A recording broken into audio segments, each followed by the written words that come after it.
everyone, and welcome to Call Your Hits, a Storm Riders Airsoft podcast.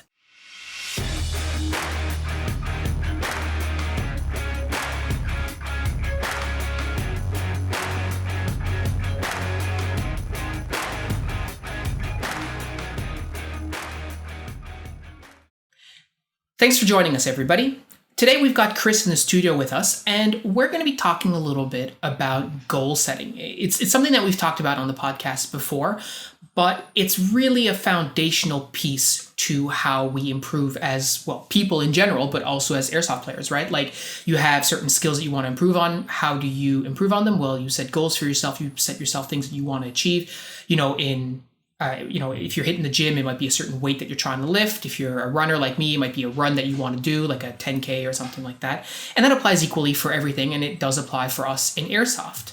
So we've talked about goal setting in the past, and we wanted to talk about the specific goals that we're looking to set for ourselves for 2021, which is the year of this podcast, as well as some of the goals that we have for our team overall, right? Yeah, absolutely. I'm laughing because there was a recent comment in the Discord about how often I say absolutely. But, my goals for the season, I guess sort of like my first one is, and in some ways I guess this sounds sort of trite, but play more. Yeah, for sure. Last summer was not a super productive season for me in terms of Airsoft, and I would like to do more of it this year than I did last. And certainly I made that choice for the most part, but it was a mixture of like me being lazy and wanting to stay in bed and other stupid stuff getting in the way. Not a lack of desire to play. And I might have been in, a bit of a slump, as we were talking about in sort of a previous episode, but I really want to motivate myself to get it more. And I feel like the World War II kit's going to help with that a lot. Mm-hmm, yeah. I know, Chris, you had also probably didn't play as much as you want, but on different reasons. Like, we have grown-up stuff that comes up, right? Like, as an adult. Yeah, for sure. I mean, that's been my goal the past couple of years, really, is to just play more. And it's pretty easy to say, but it's harder to do. Mm-hmm. Especially when, for us, it's really only Saturdays. And it's only at that one time. It's one of the benefits to being a teacher is that during the summer, I don't have to adult as much. There you go. And I think, without going too far off the rails, I think there's a reason that a lot of the guys who are playing now are so far advanced in their skill set is because they have a lot more free time because they're younger, maybe the university students or even high school students, so they can play once, twice a week, no problem. And, when you've got, a job that's not just a 9-to-5 that you're punching in, punching out, and, you got a house that you got to maintain and stuff as more of an adult, which sounds boring, but that's the reality of it, right? Yeah, 100%. I mean, that's where I find myself. It's a lot of times it's work or something comes up, or something as simple as myself and my girlfriend have opposite schedules. Yeah. So it's pretty hard to tell her, no, I'm going to go play BB Wars instead. Yeah, that's right. That doesn't always work. I can't imagine that going super well. No. I know also, there have been times where you've been like, well, I want to come play Airsoft, but I also want to go play with the dog, so see ya. Which, to be clear, I can totally respect. He's much cuter than I am. Not much hairier, but much cuter. Yeah. I think that ties in, though, into the goal setting, which is if you want to, play more. I talked about this in the supplemental episode over, Christmas break, but, saying, oh, well, I want to play more. What does that actually look like? Right? So more than 0 is a very potentially very large number, right? Mm-hmm. It could be 1 or it could be 10. It's a huge range. So one thing we did do, I think, last year, which I think is a good idea, is for us as a team to say, you know what, once a month, this is the day where everyone on the team who wants to play is going to make an effort to come out. If you can play other days, then that's cool. But this one day a month is the day that, as an adult, 4 weeks ahead of time that's going to be the day. It makes it a bit easier, right? Yeah, definitely. And that's a big part of it is scheduling, mm-hmm. right? If you can plan it out, put it in there, then nothing, stuff can still come up, obviously. But overall, you should be able to make it. For sure. And the ability to, plan ahead does, benefit from the fact that, hey, it's every Saturday. All right. So we're going to pick one Saturday or maybe 2 Saturdays a month, and go out. Yeah. So I think it's important to be realistic with all that kind of stuff. I mean, that's the overall of it. It's for us to say we're gonna, my goal this year is to play every weekend. well, that's just, that's not going to happen. Yeah, that's right. It's got to be achievable, right? Yeah. And as well, the other thing that you can look at when you're thinking about goals like that is time boxing it, right? Saying, well, I'm going to play every weekend for this month, right? Okay, well, maybe you can make that work, right? But again, you have to be realistic, right? Maybe you can do that for 1 month, but you can't do it all summer, right? Yeah. Yeah, so like for myself now, that is my goal this year. Or what the biggest one is to play as much as I can, like feasibly, right? Yeah. So if no excuses, just if I can play, I'm going to play. If I can't, okay, move on, try and play, try and push it a little harder next time or whatever, right? Yeah, and the nice thing about that is that it can sort of, move up the priority list as you go, like, okay, well, it's been 2 weeks. I think I'm going to go this week, and I'm going to make more certain of it. But I also think that for me anyway, the team motivation to going, we're going to go together as a group. This is the day is a lot more likely to make me go, oh, I should not be stupid and I should go to bed on Friday night instead of staying up till 4. And I think we've all had those. I remember when I was back in my youth, being like, oh, it's Friday night. I've got Airsoft. I know tomorrow, but I'm going to party anyway.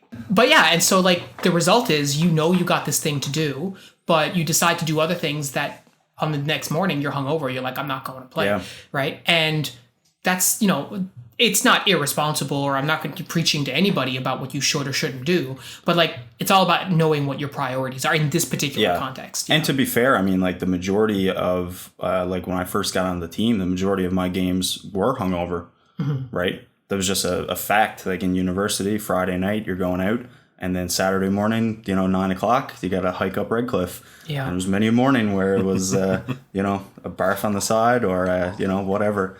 But that sort of tainted my experience. Yeah, for sure. And then once I stopped that, then I was like, oh my God, this is so much better. It doesn't have to be miserable. Yeah, for sure. And, it's also a matter of, at least for Phil and I, we got older.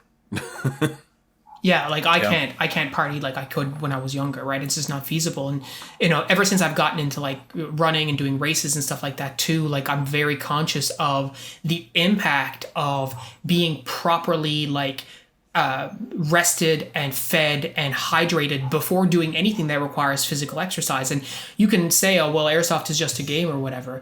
But yeah, so, I mean, if you were to play Airsoft on a day like today, which is really warm, you need to be hydrated, and otherwise your performance is going to suffer.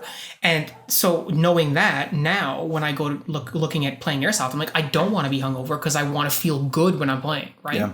And that can be tied into, I mean, if your goal, happened to be to get better at Airsoft, I mean, that's a huge part of it, right? Mm-hmm. I mean, if you wanted to get better at running, what you have to do, nutritionally and hydration wise and all that stuff leading up to a big run.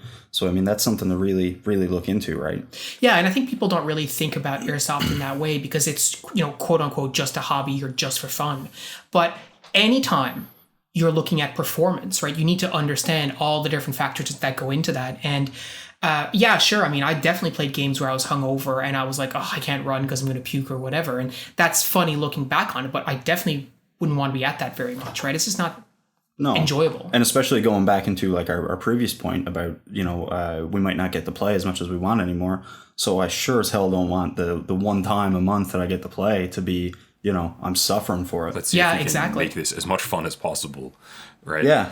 Especially because really, if our goal is to play more, and we all seem to be on the same page there, or at least to play consistently once a month for the summer, if we go and it sucks, it's going to be a lot harder to motivate ourselves to go again. Yeah, and, absolutely. Maybe skip the burger from McDonald's on the way to Airsoft in the morning, which I've definitely seen Chris do after a rough night. That's a good morning for me, man. And I think too, coming back to the overall conversation at hand, if we want to set goals for ourselves for Airsoft outside of just playing more, right? If you feel like shit when you're playing, it's going to be a lot harder for you to knock down those goals, right? If your goal is to, only shoot offside when you're in that position, never to cheap out and just not transition shoulders, for example. Let's say that's your goal. If you're not feeling 100%, you're probably not going to do that as readily. You're going to be like, oh, you know what? I'm not feeling whatever, right? So you're not hitting your goal, right? Yeah. Doing that is not setting yourself up for success with the other stuff, right? So it's an important facet of it, right? Definitely. And that ties into, all kinds of goals. I mean, if your goal is to, get faster, so then you're better on the field, which we all know is a direct correlation, right? There's never a negative to being faster. Yeah. More salad, less pizza.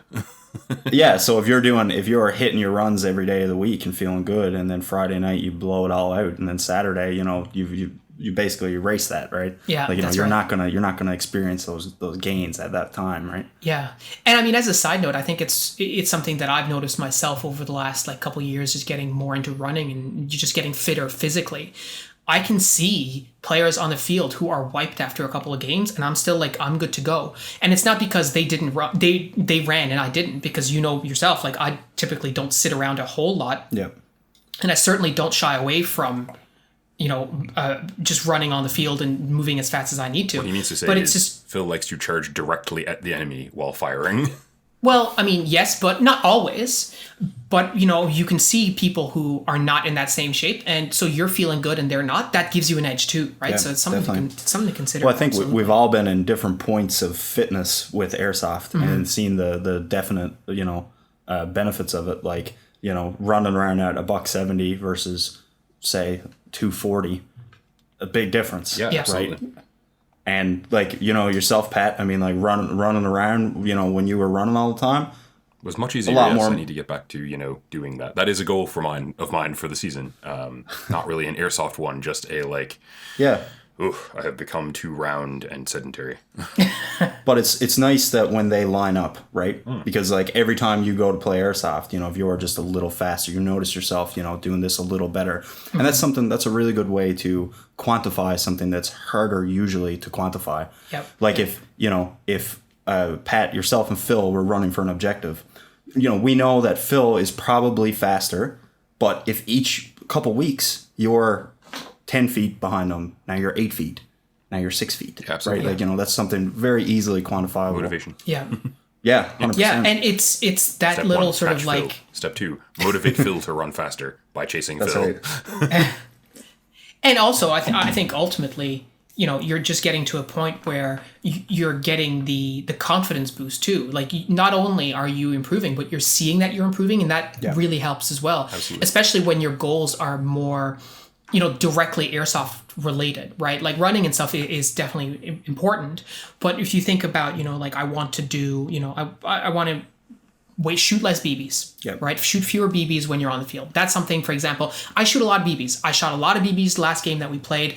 And quite frankly, when I'm looking back on it, I'm like, I understand why I did that, but I'm like, that's way too many. There's no reason that I should have one single game that lasted 10 minutes where I shot over 1,000 BBs. That And I'm is a not high using an volume fire, LMG. for sure. For sure, right? And I know why that sort of happened, but I think one of the goals I've set myself is that, by the end of the season, I want to be in a position where I would have shot 5 BBs, I'm only shooting 2, Yeah. right? Where appropriate. Where appropriate. And like I'm talking about, like I'm do a ready up and I'm pulling the trigger twice instead of pulling the trigger 5 times, right? As suppressive fire, that's different, right? That's what I'm talking about. But like that's one of my goals is I want to accurize and make sure that I've sighted in my rifle enough. I've practiced enough with the kit that all the new kit that I'm trying to get towards. So I get to a point where, I'm comfortable, I'm firing 2 shots, and I'm good, as opposed to, what I've been doing in the last little while. And I've been there before, so I know I can get back there, if that makes sense. Yeah, for sure. Yeah. And it is a valuable thing to try to do, I think, I mean, as we were talking about the last time we were messing around with your rifle in that sense, getting everything dialed in, like going out and doing some target shooting with these and getting absolutely sort of sure of what your rifle is doing at the moment is actually a really good practice. And one that non-trivially helps your ability to land those first, second round shots. Yeah. Definitely. I think too, that brings up a good point of like, we've all, we're all in the same realm of experience, right? Like we've all been playing for a while. We're not, new to the sport by any means. So, I mean, personally, I find it harder now to set goals than when I first started, right? Like an easy goal when you first start is to not fumble or reload, Yeah. right? Like I don't fumble reloads anymore, Yeah. right? It's just not something that happens. It doesn't Yeah. happen. So it's like the same. It's like, go one whole day without having your kit get in your way. I mean, how often does that happen to you now? Your kit gets in your way. Well, right now, Yeah. like with all the stuff I'm trying, all the time. But totally, I take Yeah. your point. Chris, may I suggest Exactly. that you try a World War II airsoft kit? You will swiftly find that everything gets in your way again.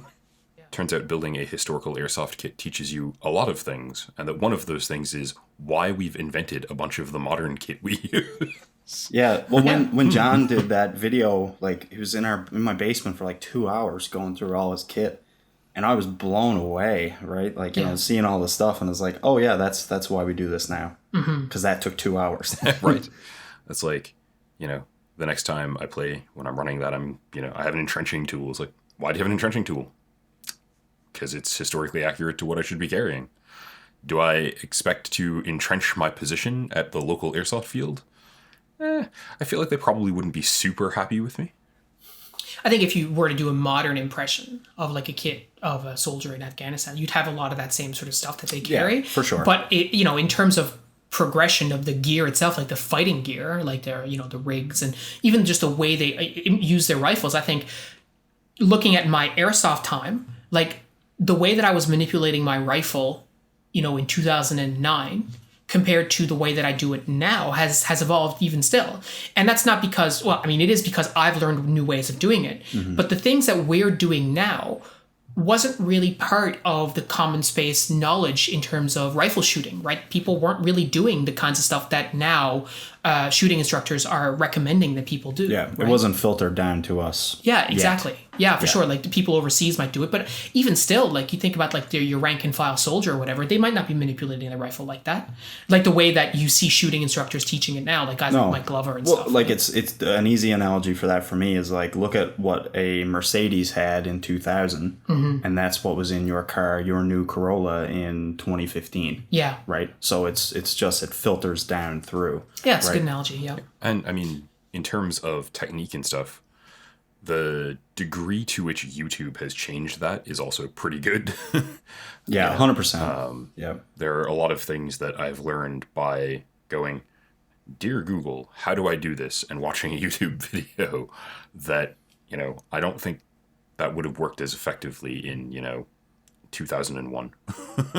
Yeah, and I mean, without, wanting to toot our own horn, that's literally the point of our channel, is to filter some of the information that we have learned over many years of playing and, lots of trial and error to random airsofters who are maybe just picking up the sport. I mean, you look at the Discord that we have, and, shameless plug on the Discord there, but like we have people there who, they join the Discord and they're like, I haven't played my first airsoft game yet, right?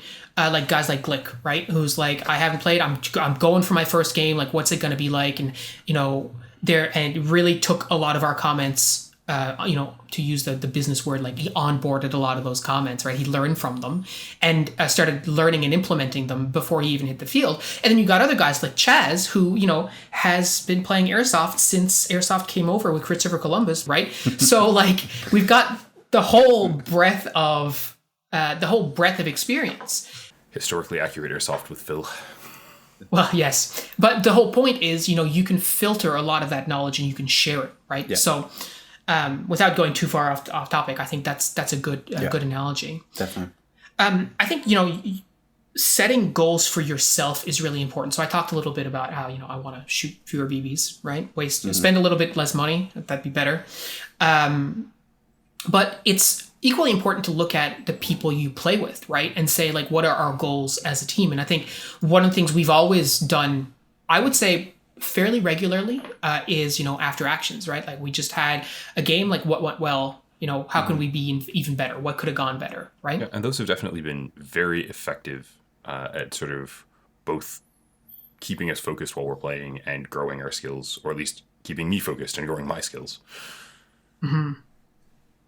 And I mean, I would like to see, I think over the next year, like whenever we play together, especially given that we don't get to play together as often as we might have back in 2014, for example.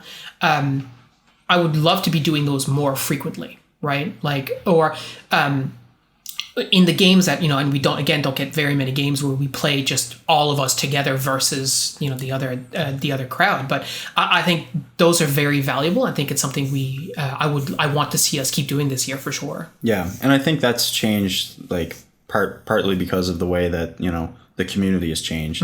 I mean, first, you know, when we started going to Frontline to play like 10 years ago, it was, you know, 60 player games and, you know, all this kind of stuff, which was huge for here. Then it slowly sort of dropped off. So then we had no choice but to be split up on a team and get better at working with other people and all that kind of thing. So now, like we were talking about earlier, like when we all get to play together, it's sort of like, oh okay, this is different now. And it's funny. I recorded that video that's going to be coming out. I'm not sure if it'll be out when this recording comes out, but talking about like mistakes and stuff that I was making and like analyzing my own mistakes during a game. But one thing that I noticed when I was watching the footage is I was up with Johnny, and Johnny was shooting and I was shooting, and I could tell by the way he was positioned that he was going to go. He was going to get ready to move. So he didn't have to tell me. I started putting fire down, and then he ran, and well, he got shot or whatever. But like we didn't have to communicate, which is great because that's a sign that we're still pretty well connected in some respects. Definitely. But I think we can do a lot more of that as well, right? Yeah, and like, you know, we always say the big boy rules or whatever, and I feel like once you get to that sort of level, not like no bragging or anything like that. It's like once you get to a certain level of skill with anything, you know, you still remain at that baseline. Like even if the skill is partially perishable, like communication, which is a perishable skill. Yeah. Like, you know, you're still going to have a baseline. You're not coming into it like new. That's fair, yeah. Right. And ultimately, you know, that sort of like, oh, you know, I know this guy, I know his body language thing is useful. But I would argue that one of the problems we sometimes run into is relying on that too much. Because as we've talked about a bunch of times, once the shooting starts, there's no reason not to be yelling. And certainly I at least am guilty of going, you know, Phil knows what I'm doing. And often I'm right, but occasionally I'm wrong, and we could probably work to eliminate that little margin of error. Definitely. And I think too, like I fall into it as well, especially in the shorter games, you know, like if it's a 20-minute game or just like a team deathmatch, like it doesn't register the same, whereas it should. You know, because you're working on all those skills and all this stuff. So it is a good opportunity to practice. But at the same time, like if it's not a, you know, a quote unquote milsim or whatever, I sort of just, it's a different gear sometimes. Yeah. So maybe one of our goals should be to try to sort of take the 5-minute skirmishes perhaps a little bit more seriously. I won't say all of the time, but some of the time. Yeah. And I know I've definitely like been guilty of that. Like especially last weekend when none of what we were doing was really going my way. Right? Like it's just like, I can't hit anything. It's too windy. My gear's not working. Like, just nothing's going. Yeah. And at that point, I'm like, I'm not taking this seriously anymore. But there's still, I think, valuable lessons to be gained, even in situations that didn't really go the way that you wanted to, or especially in situations that didn't go the way you wanted to. So it's important to at least, if you're not going to be serious about what you're doing or your mindset on the field, like maybe you decide to pull a Pat and be like, I'm just going to stand outside of cover and I don't care if I get shot. Hey. Fair enough. Hey. But there's still an opportunity to say, okay, well, aside from what I just did, or aside from the fact that I didn't take that seriously, like what are some things that could have gone better or could have gone worse, really, too, right? And I think that's when I said at the start, I was like, well, you know, I'd like us to do more, you know, AARs. I think there's a lot of times when we come off the field where it's like, hey, so how was that? Oh, it was fun. And then just sort of move on.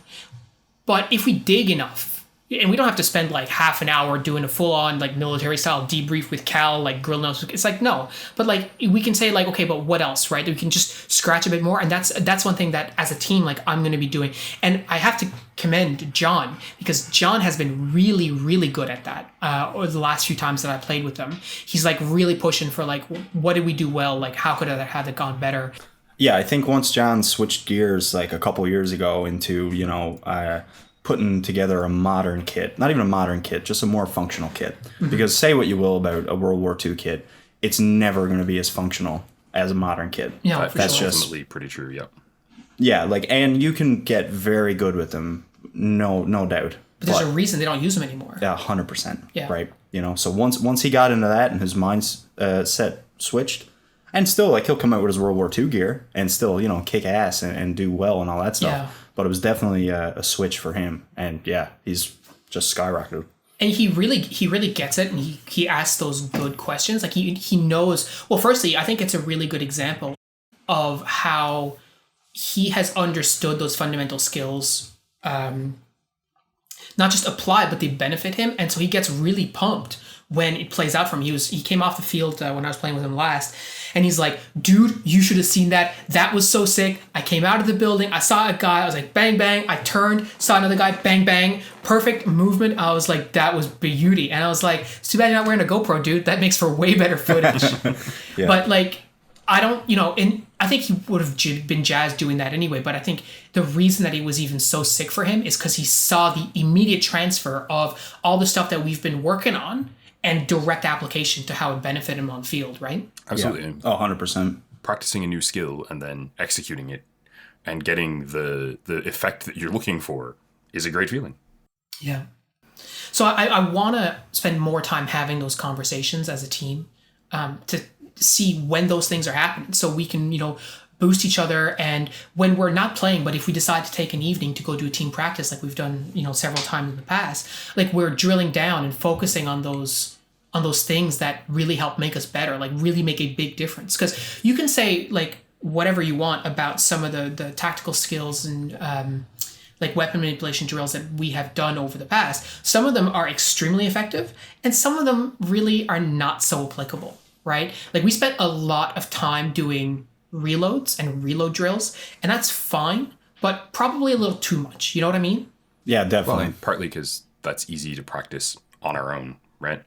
It's nothing to toss on a movie and just do reloads for an hour. Yeah, or sidearm transitions, man. We used to do those all the time, and like how I don't remember. Well, I mean, it's muscle memory now, so I wouldn't really remember a whole lot of it. But like, I don't remember having to change to a sidearm in a pinch, right? And we've been down that rabbit hole, I think, in the... did we do a podcast, the Sidearms podcast, where we talked about that? Mm-hmm. Yeah. I mean, we've been down that rabbit hole, and we've definitely gone down a few rabbit holes in our training for that. Yeah. But that's what... I mean, you got to do it to recognize that was a mistake. And, like I said, I don't fumble reloads anymore. No, that's right.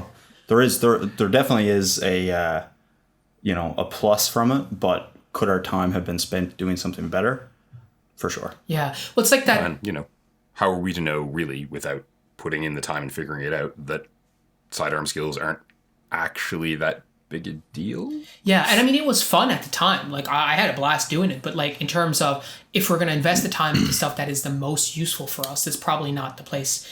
What's that? The shooting instructors that there was a shooting instructor that we really both liked. Bob Keller, right? It's like you're taking one rectangle and putting it into another rectangle. Like, just do a reload, right? Yeah. And that sort of like no nonsense approach to that kind of stuff. Really, we often say that there are lots of places where there is no parallel between real steel shooting and airsoft. But when it comes to the strict like manipulation of your rifle on the field, moving around cover, manipulating the fire selector, manipulating your magazines, all that is, I would say, extremely transferable. Right? Yeah, definitely. It's like probably 70 or 80% Yeah. exact over, right? And so if they're telling you, do ready ups, probably should do ready ups. I think we've seen a big benefit from that. Yeah, definitely. Absolutely. They work very well. So I guess getting back to some goals and whatnot, right? Besides the team goal, like, do you have any other specific goals yourself, Phil? Well, so I think one of the overall goals is really getting my kit dialed in. I think you really pretty much decided I've left the play carrier life behind. Like I'm pretty convinced that I want to have a chest rig. So the last episode of the podcast that people will have listened to is actually it's just me talking about some of the gear evolution I've gone with over the last little while. So by the end of the year, my goal is to have that nailed down. I don't want to have to worry about, my chest rig is doing stuff that I don't want it to, or it's not doing stuff I need it to. I don't want to worry about like my ear pro doesn't let me shoulder my rifle. I don't want to worry about like my GoPro mount doesn't allow me to see properly with the sight. Like all the stuff that I've been sort of struggling with over the last little while. My goal is to have all of that nailed down. And consequently, I think that will also help bring me back to a level of experience where I feel a bit more competent. Because I talked about that in the previous episode, but it's whenever you upgrade your gear, you're it's not like where you were saying, like, it's not just like a video game. You don't just get a stat up because you have a new piece of gear. In fact, in many cases, it works the reverse. You start to suck a little bit more as you get adapted to that new piece of kit. And it takes a while before you can reap the full benefit, right? Yeah. So by the end of the summer, like, I'm really hoping that everything will be nailed down, and I will be back at a skill level where I feel as competent as I know I can be. If that, if that And makes sense. that's a scary thing. I mean, in anything, when you get could be like, lifting or work or airsoft or whatever, is when you introduce that new piece of kit, that new technique, that new whatever, that negative bump down of skill is scary because you're used to being a little bit above. Yeah. But you've got to trust the process to, that you will net be above that when you're finished. Yeah, you picked that for a reason. Yeah. Yeah, it's a really frustrating feeling to suddenly be significantly, noticeably worse at something that you are good at. And I've definitely experienced that with Airsoft and other things. I definitely was a much worse shot with my Glock for a little while after I got it because I'd spent, a year using the PX4. And I'm still definitely a better shot with the Glock now than I was with the PX4 and than I am with the new PX4. But that's more due to lack of use of the new one to some extent, right? But just, getting used to a new piece of kit and how it works is both a complicated thing, some of the time, and a useful thing to do. Mm-hmm. So what about you, Chris? Because you mentioned earlier that, like, when you get, proficient enough with your gear, or if you're like you and you're like a total hotshot, it's true. It becomes harder for you to set different goals because it's not as straightforward, right? It's not like, oh, well, I want to not fumble a reload. You don't do that anymore. So what are you thinking about working on this year? Well, I think it ties into last year as well. It's above and beyond the play more. It's when I'm playing, because I'm not thinking about all that other stuff. Like, I could care less at this point. You could give me a rifle, 5 mags, I'll stuff them in my pocket, let's go. Like, I don't care. But what I'm trying to do is be more conscious on the field, right? So I think we maybe put it in a video about,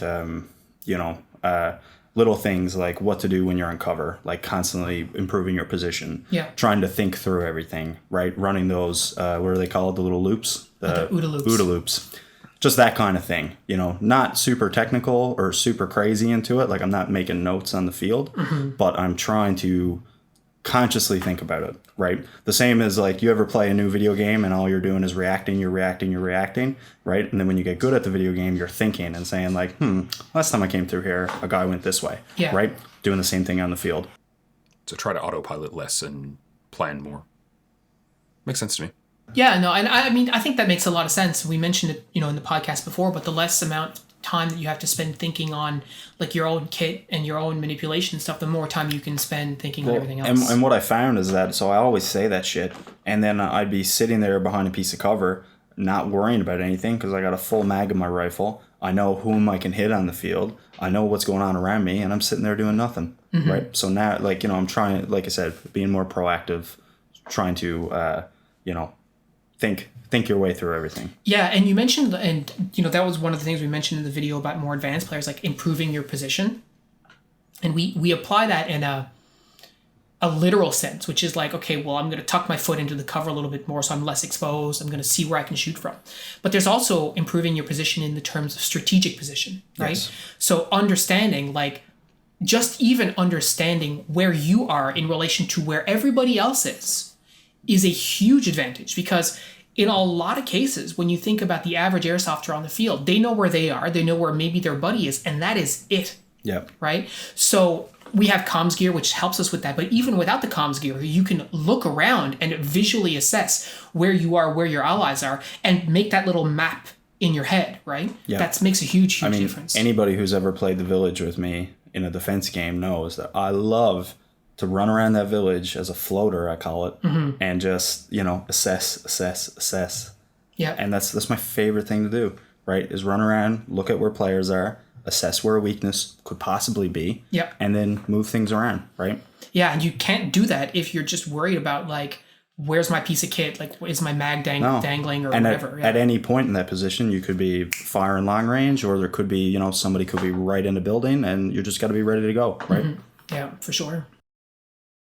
So for my, I guess, you know, personal goals in that sense that we haven't really talked about, most of them do sort of focus on the World War II kit. I'm painfully bad at shooting with iron sights.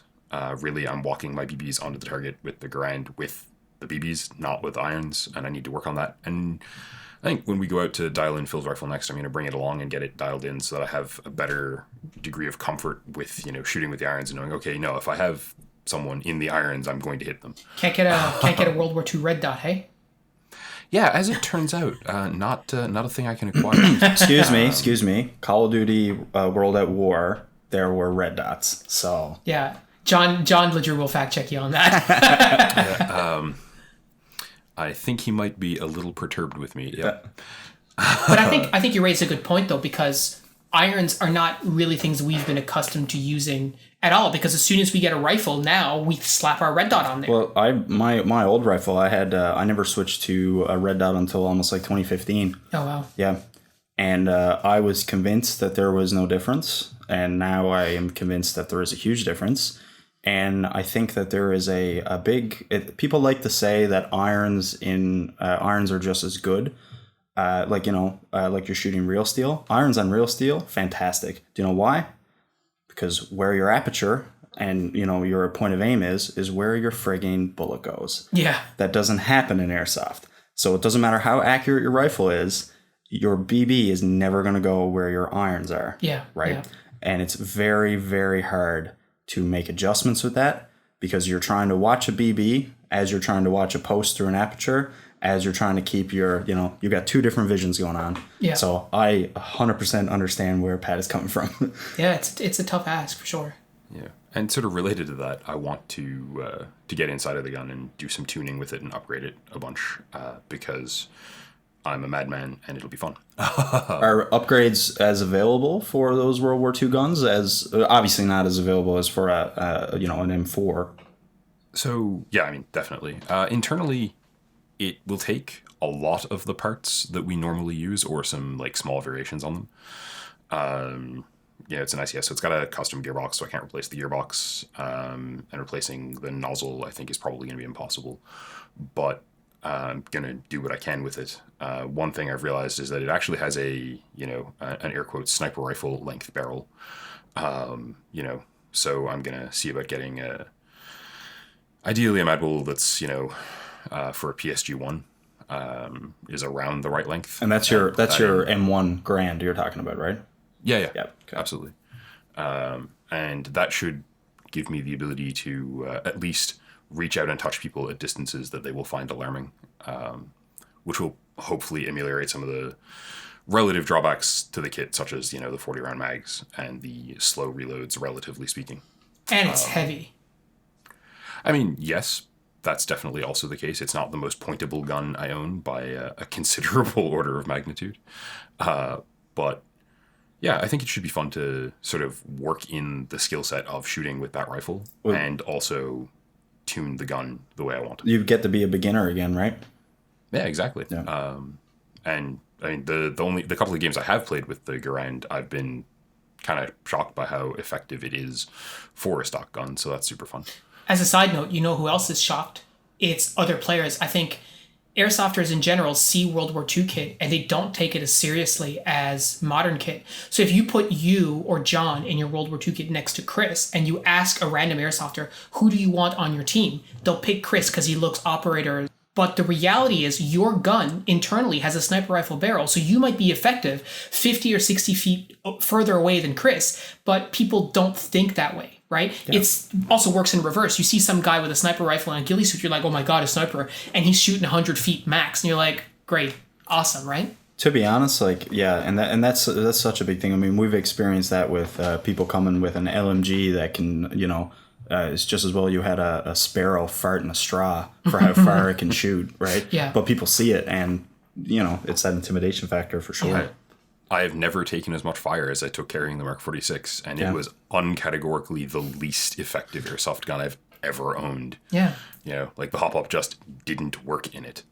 But yeah, I think, overall, these kinds of discussions are, if you're listening to this podcast and you have a team or you have, even just a group of players who you play with frequently and you're not, labeling yourselves a team or whatever, these are still conversations that, we need to have and you guys should be having too, right? There's no reason you can't have this conversation with some of your Airsoft mates and then decide, okay, well, let's keep each other accountable for these goals and let's check in with each other halfway through the year and see like how we're doing. Like, are you getting where you're going? Like, what's holding you back? Like, so Phil, you're still shooting like 1,000 rounds per game. Like, what's going on? Well, I'm still not getting the accuracy that I need to. Okay, well, let's talk about that. There's a lot you can do, but the starting point for that progression is really having those conversations with the people who you play with, right? Yeah, it's being realistic with yourself at where you are, your own level. Like, it's no use for a beginner who, can't reload their rifle or doesn't even have any load-bearing gear, to come in and say, I want to be John Wick, right? Yeah. It's like, sure, but let's start with perhaps, getting a reload down or being able to shoulder your rifle and keep your sight picture every time. Yeah. Easy goals to progress through. And as we've seen from our Discord and our own personal experience, it doesn't take that long. Once you start knocking goals down, it catches up pretty quick. Yeah, right? For sure. And it motivates you to keep going, right? Because you feel good as opposed to saying like, I'm going to run a marathon. And the first time you ever go for a run, you try and run 42 kilometers. It's not going to happen. No. Right? And then you get discouraged. You don't do it. Right? But if your goal is small and manageable and you knock it down, you're like, geez. Yeah. All right. And it's a matter of intellectual honesty, right? Of being real with yourself about what you can and can't accomplish and where you are with your goals. Definitely. Yeah. So hopefully you guys have found this useful, helpful, interesting. We're definitely full. We definitely have a lot of options for goals for the year.